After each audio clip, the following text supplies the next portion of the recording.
Hey friends, welcome back to the channel. So in this video, I want to talk to you about how to write an awesome hook for your personal statement, and not one that's just clever, but that's also clear. I want to talk to you about 3 different approaches that I have. And you might remember, if you follow the channel for a while, I created a video on this a little while back, but I've developed some approaches that I think are even more simple, and I've got some examples that my team and I have absolutely loving. So without further ado, here they go. Now, I want to start with a guiding principle, and it's this. The main purpose of your personal statement is to demonstrate the skills, qualities, values, and interests that you'll be bringing with you to a college campus. Now, if you're going to do this, you need a topic, which is to say something to convey all those skills, qualities, values, and interests. And the thing I want to say to you is that if your reader is trying to hunt for your topic and trying to figure out what even is this essay about, it's going to be harder for them to figure out what the skills, qualities, values, and interests are. So my 3 approaches are centered around clarifying your topic. The first approach is clarify your topic at the start.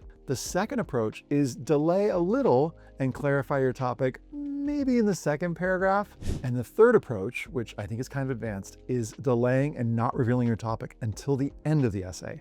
But there are some risks associated with that, which I'll get into in a little bit. All right, approach A, here's how it works. Clarify your topic in the first or maybe the second sentence. The benefit of this is that you orient your reader. So your reader is not wondering, what even is this essay about? Here's some examples. I've had a rather peculiar obsession with rocks of many kinds since I was a boy. We know the topic is rocks. Here's another. While other 5-year-olds played with rubber ducks in the bath, I sat in the sweet, strawberry-scented tub of childhood, perfecting my bubble beard and discovering my interest, skin. And we know that skin is the topic. And here's a third. Since childhood, I've been an obsessive builder and problem solver. Now, quick tip here, and a thing that all of these essays are doing, is they're raising a question in the reader's mind. So in the first one, what does this obsession with rocks have to do with your skills, qualities, values, and interests? In the second example, same with skin. In the third example, we've got the superpower of building and problem solving, and we wonder, okay, probably, I'm guessing this student's going to talk about how this quality is manifested in their life, which, spoiler alert, is what the essay actually does. Here's one more example.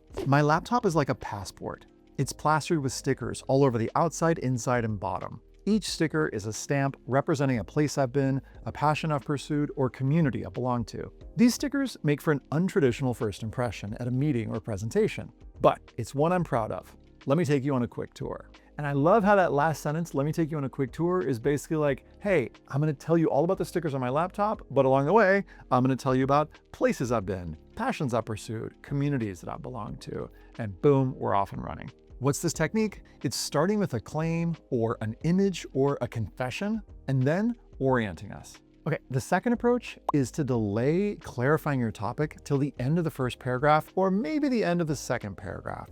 Here's an example. Since 1941, my family has had an odd tradition. 3 days a week, my great-grandfather Pop brought home ribs. After dinner, he'd go around the table inspecting each plate, making sure each rib was stripped down to the bone. If he found one morsel, you couldn't be excused. Pop believed that before you could leave the table, you had to finish your ribs. This lesson has stuck with me. Whether I'm staying up until 2 in the morning to figure out the radius of convergence of a power series, or identifying solutions to countless concerns issued by my school district, I strive to finish my ribs. But this is just one of the many lessons food has taught me. So notice what the student's doing there. He's starting out with a specific example, but then he's orienting us. He's zooming back to say, hey, this is basically representative of something larger in my life. In this case, this notion of finishing my ribs is something that applies in other areas of my life. And then he orients us again with this sentence, but this is just one of the many lessons food has taught me.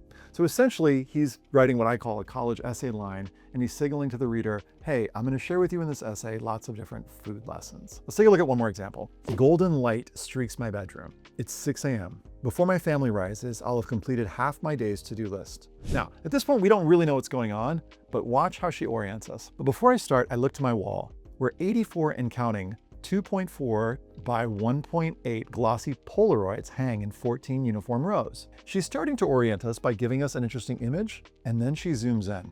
Top row, 4 Polaroids over. I sit beside my Chinese grandmother, speaking Mandarin. Her mouth of cracked teeth stretch into a smile, as this is our first time sharing a fluent conversation. Now, she gets into detail about her connection with her grandmother and learning Mandarin and how that was meaningful to her. But notice how she starts off with we're in her bedroom, and then she sort of zooms in on these Polaroids, and then she zooms in on a particular Polaroid. Here's some techniques that these students are using in these essays. Notice how in both of these, for instance, they're basically using some like scene or image, and then they're giving you a little bit of context. So they're starting with something to grab our attention, make us curious, and then here's where we are, and maybe starting to hint at skills, qualities, values that they're gonna bring to a college campus. The next thing they're doing is they're putting the topic at the end of a paragraph or a sentence for emphasis. So for instance, in the first example, but this is just one of the many lessons food has taught me. That's like right after the main opening paragraph. Or in the other example, she mentions Polaroids at the end of the first paragraph, and then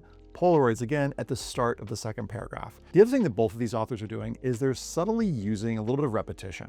So in the first case, he's using ribs and then food. And then in the second example, the student's using Polaroids. And they're repeating those things to kind of stick them in our minds to let us know this is going to be the larger theme for the essay. If you want to read those essays and you'll see some other advice, you can find the link below to a longer guide where I walk through them a little bit more. The third approach, and it's a little bit more advanced, is waiting till the end of the essay to reveal your topic. Now, I say this is advanced, not because I think it's better, but because I think it's harder to pull off. If you want to see a couple example essays that do it, below this video in that same guide, there's a Holmes essay and there's an Umbra essay. And what you'll see in those is basically both of those students are also kind of using repetition, and they're mentioning their topic in either, like in some cases, the end of their paragraphs, or in some cases the middle of their paragraphs, but it's really subtle and you don't really get what the essay's about until you get to the final paragraph and it's like, ah, okay. What's the benefit of this? Well, it could be that you show confidence and narrative control and mastery, but if your reader is reading really fast, as many are, they could actually totally miss the thing. Imagine that your reader, when they're reading your personal statement, has just so much mental RAM, which is to say like capacity for getting your skills, qualities, values, and interests. And if they're hunting around for your topic, it could be that they're not actually, like I said earlier, able to get what those skills, qualities, values are. So that's why you maybe want to consider naming your topic pretty early in the essay. But if you're like, Ethan, I don't play by anybody's rules, you could, yes, mention your topic later in the essay, but that's still just like a different rule. I've got tons more free resources, which I'll link below. If you want to work with us one-on-one, we'd love to work with you. And if you're a low-income student and you're interested in one-on-one help, we do that too through our Match Letters program. All right, that's what I got. Talk to you soon.